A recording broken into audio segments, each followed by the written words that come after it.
नमस्कार दोस्तों, कैसे हैं आप सभी। आज की कहानी का शीर्षक है स्वांग। मनोहरी मध्य प्रदेश की पब्लिक सर्विस कमीशन की परीक्षा पास कर पहले अटेम्प्ट में ही नायब तहसीलदार बन गया। यह उसके लिए बहुत बड़ी उपलब्धि थी। उसे ट्रेनिंग पीरियड्स में सीधी में रहने का आदेश मिला। उसके पिता खुश हुए। रामराज और मैं सालों एक स्कूल में शिक्षक रहे।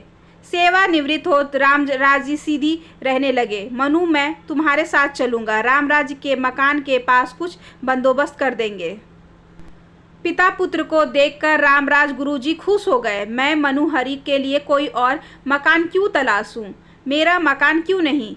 तब लड़का आपके हवाले। मैं निश्चिंत हुआ। पिताजी बोले। रामराज गुरुजी अपने आधे कच्चे आधे पक्के मकान में अपने प्रिय मित्र के पुत्र के लिए स्थान बनाने में उत्साहपूर्वक जुट गए। उत्तर की ओर का आयताकार कमरा, जिसकी खिड़की कच्चे आंगन में एक दरवाज़ा बाहर, दूसरा बीच वाले कमरे में खुलता था। वे बीच वाले द्वार को बंद कर कमरे को अलग सा बना दिया। जल्दी ही उसकी दिनचर्या तय हो गई।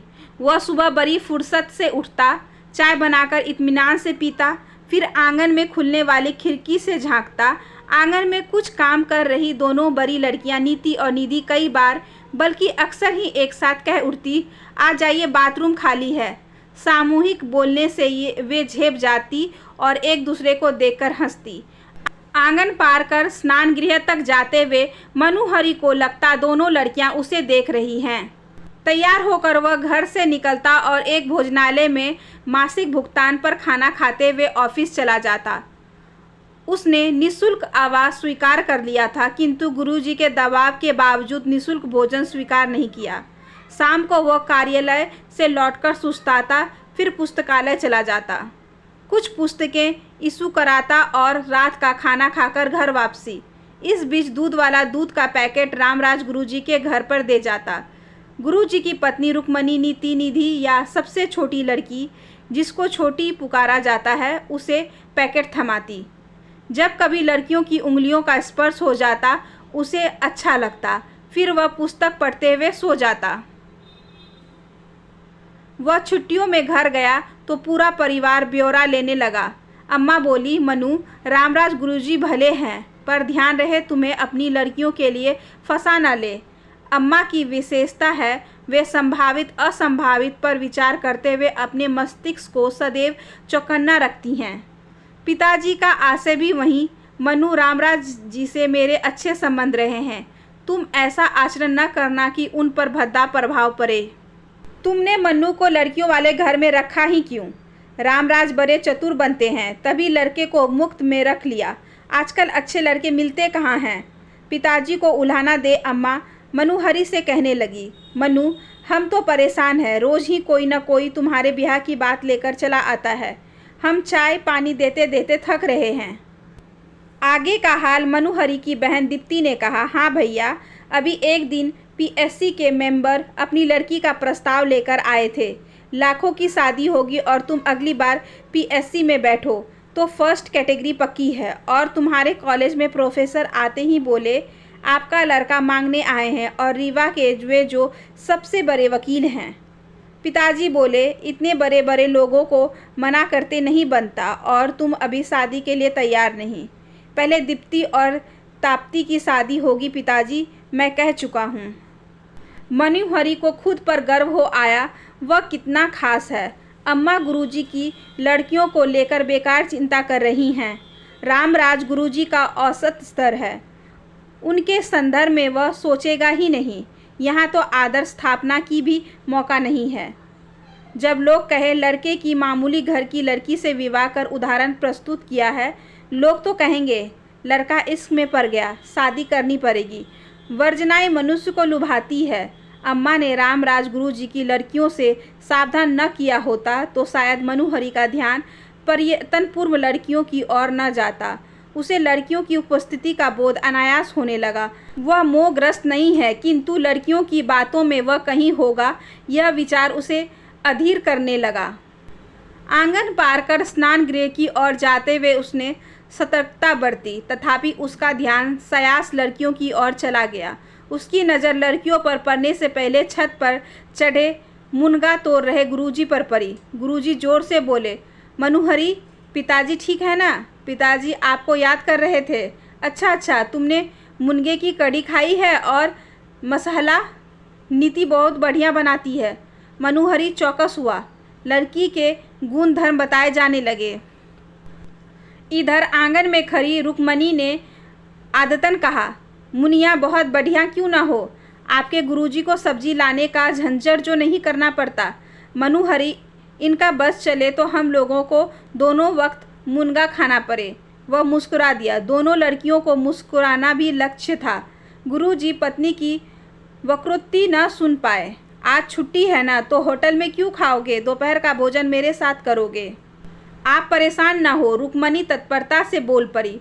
मनोहरी, तुमको लेकर हम परेशान नहीं होते। खाना खाते हुए मनोहरी को लगा इस स्वप्न विहीन घर में कुछ नहीं है, किंतु कुछ पारंपरिक नियम और तरीके हैं। पीढ़े पर रखी भरी हुई थाली भव्य ज्ञान परती है। रुक्मणी चाची आग्रह से खिला रही है। छोटी मुस्तैदी से परोस रही है। नीति निधि रसोई में गरम गरम फुलके भेज रही है। मनोहरी ने रसोई की आहट सुनी। छोटी अपनी अल्हड़ता और लापरवाही में तेज बोलती है, अब नहीं ले रहे हैं। नीति का अस्फुट स्वर, कह कर लेना पड़ेगा। छोटी फुलका ले आई। एक तो लेना ही पड़ेगा। उसने ले लिया। एक फुलका और के बहाने नीति फतह पाना चाहती है।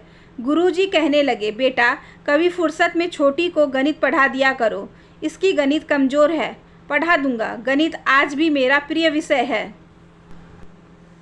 छोटी बीच का द्वार खोलकर मनोहरी के कमरे में आ जाती। जब तक पढ़ती द्वार खुला रहता। खुले द्वार से उधर की गतिविधि का आभास मिलता। नीति और निधि उधर से गुजरती तो मनोहरी को लगता उसे देखने के लिए दोनों इधर उधर हो रही हैं। हाँ, उसका तो अनुमान बल्कि धारणा है कि वह इस परिवार के लिए आकर्षण का केंद्र बनता जा रहा है। उसकी उपस्थिति जबरदस्त परिवर्तन की तरह है। इस स्वप्न विहीन घर में कच्चे रूप में एक सपना जन्म ले रहा है जो इन्हें किसी मुकाम तक नहीं पहुंचाएगा। फिर गड़बड़, भैया आंसर नहीं निकल रहा। छोटी पस्त थी। मनोहरी ने चौंक कर कॉपी पर ध्यान केंद्रित किया। छोटी, तुमने गलती दोहराई है। बीजगणित बहुत सरल है, बस तुम्हें चिन्हों पर ध्यान देना होगा। यही तो गड़बड़ा जाती हूँ। फिर मनोहरी ने आंगन की खिड़की से सुना। छोटी बता रही थी, दीदी मुझे तो मालूम ही नहीं था कि गणित इंटरेस्टिंग हो रह सकता है। मैं गणित समूह लूँगी, यह पक्का है। पीईटी में बैठूंगी, यह भी पक्का रहा। नीति और निधि ने हाथ के संकेत से छोटी को धीमे बोलने को कहा। फिर छोटी ने क्या बताया, लड़कियों ने क्या पूछा, वह सुन न सका। अनुमान पुष्ट हुआ। लड़कियां उसके संबंध असंबंध जानना चाहती थी। मनोहरी अनायास सोचने लगा, यदि चयन की स्थिति बने तो नीति उपयुक्त होगी या निधि? क्या नीति? क्यों? पता नहीं। निधि क्यों नहीं? पता नहीं। लेकिन इस तरह की बेवकूफ़ी भरी बातें क्यों सोचनी चाहिए, जबकि सर्वश्रेष्ठ प्रस्ताव की सूची लंबी है। मनोहरी ने पुस्तक उठाई और बिस्तर पर अधलेटा होकर पढ़ने लगा। देखा पृष्ठ 84 का ऊपर कोना मुड़ा हुआ है। उसे ध्यान आया, पुस्तक कई बार दूसरे स्थान पर रखी मिलती है। क्या उसके जाने के बाद लड़कियां उसके कमरे में आती हैं, पुस्तक पढ़ती हैं? कमरे में नीति आती है या निधि, या दोनों? गुरुजी और छोटी दोपहर में स्कूल में रहते हैं। चाची सो जाती होंगी और लड़कियां कमरे में दाखिल हो जाती होंगी।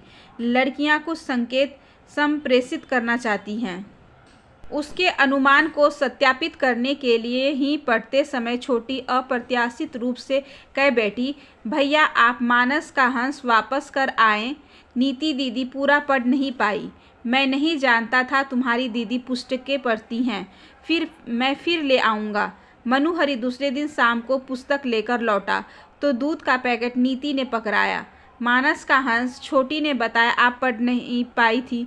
वह नहीं समझ सका उसे स्थिति का खुलासा करना चाहिए था या नहीं। नीति की बौरनियाँ झपक गई, जैसे चोरी पकड़ी गई हो। हम लोगों को पुस्तकें नहीं मिल पाती, इसलिए ये पढ़ लिया करे। पुस्तक के आनंद देती है, मृत्युंजय मिल सकती है। पुस्तकों का मामला उलझा न दे तब तक नहीं होगा जब तक वह स्वयं इस परिवार में इन्वॉल्व ना हो। यदि कहे तो इस परिवार से उसका इन्वॉल्वमेंट बस इतना भर है कि कई बार पीने का पानी चूक जाता है तो उसे मांगना पड़ता है। आज ही शाम को एक मित्र आ गया, घरा खाली। मनोहरी बाहर वाले दरवाजे से निकालकर गुरुजी के अहाते में पहुंचा। वह अपने कार्य प्रयोजित के बीच वाले द्वार के प्रयोग नहीं करता। निधि अहाते में थी। चाची नहीं है, पीने का पानी खत्म हो गया है, आप चलिए मैं लाती हूँ। निधि स्टील की बाल्टी में पानी लाई और बीच वाला द्वार खोलकर आ गई। मनोहरी ने उसके हाथ से बाल्टी ली, घड़े में पानी डाला, बाल्टी वापस कर दी। निधि द्वार उड़काकर चली गई। मित्र बोला, उधर वो चुप, इधर तुम चुप। तुम लोग आपस में बोलते चालते नहीं हो या इशारों में? यह कला मुझे नहीं आती, पटा लो। यह कला भी मुझे नहीं आती, उन लोगों को आती होगी। सजातीय, कुलीन, प्रशासनिक अधिकारी, ऐसे लड़के को कोई नहीं छोड़ता। मैं हाथ नहीं आने वाला। मनोहरी मित्र के साथ ही बाहर चला गया। फिर रात्रि भोजन के बाद लौटा। घर में बिजली नहीं थी। असहनीय गर्मी और बिजली का जब तक मुकुर जाना। आहट पाकर रामराज गुरुजी ने छत के नीचे झांका। ऊपर चले आओ मनोहरी। आया चाचा जी। मनोहरी को छत का खुलापन अच्छा लगा। गुरुजी बोले, आओ बेटा, यह छत हमारे लिए एक नियामित है। बिल्कुल। मनोहरी निवार की खटिया पर बैठ गया। बात शायद शादी ब्याह की चल रही थी। क्यों गुरुजी? उसी तारतम्य में कहने लगे। मनोहरी, तुम लोग दीप्ति के लिए लड़का तलाश रहे हो ना? एक लड़का फूड इंस्पेक्टर है। मैंने नीति की बात चलाई थी, किंतु हमारा और लड़के वालों का गोत्र एक है, विवाह नहीं हो सकता। दीप्ति के लिए चर्चा की जा सकती है। प्रस्ताव अच्छा है, कहते हुए मनोहरी ने अनायास नीति को ताका। वैवाहिक चर्चा पर यह कैसा महसूस कर रही है?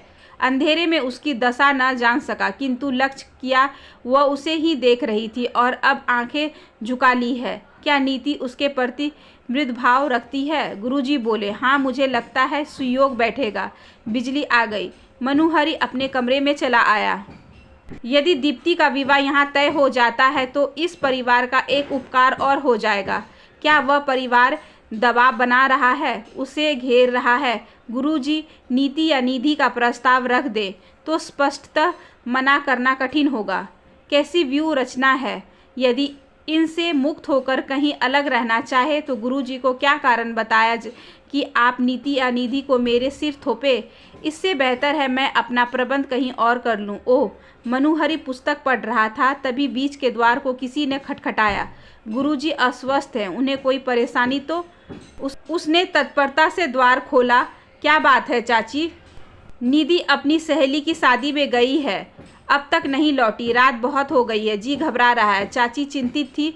मैं ले आता हूँ, पता बताइए। उसने बाइक स्टार्ट की और चल पड़ा। क्या एकांत उपलब्ध कराया जा रहा है? पूरी तैयारी। नीति या निधि वह जिसमें चाहे रुचि ले। उसे देख निधि की दुविधा दूर हुई। अच्छा हुआ आप आ गए, यहाँ कोई खाली नहीं है जो मुझे घर छोड़े। मैं परेशान थी, आइए। वह पीछे बैठी निधि के स्पर्श को महसूस करता रहा। निधि कहने लगी, मैं भी पीएससी देना चाहती हूँ, पर बाबूजी कहते हैं यह कठिन परीक्षा है। आप टॉपर रहे हैं, जब आप ही फर्स्ट कैटेगरी में नहीं आ सके तो? नहीं, मेरा मतलब मैं तो एवरेज ही हूँ, हिम्मत नहीं कर पाती। यह बेवकूफ़ लड़की इस एकांत में याद दिला रही है कि मैं पूरी तरह सफल नहीं हूँ। गुरुजी, आप सोचते हैं कि मैं इस मूढ़ मूर्ति के अनुराग रखूँ तो यह न होगा। तनिक तलक होकर बोला, अब चयन प्रणाली निष्पक्ष नहीं रही और आप कंपटीशन से घबराती क्यों हैं? चयन होगा नहीं होगा, कोशिश की जानी चाहिए। आपसे मुझे हौसला मिला।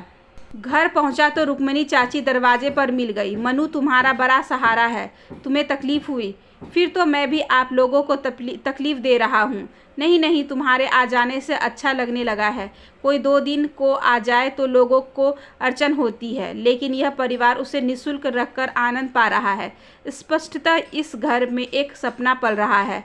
प्रत्येक सदस्य, हाँ छोटी भी, अपने स्तर पर कोशिश कर रही है सपना पूरा हो। छोटी पढ़ने आई। मनोहरी के बिस्तर पर 2-3 बर्थडे कार्ड रखे हुए थे। छोटी ने उठा लिए। कल आपका बर्थडे है?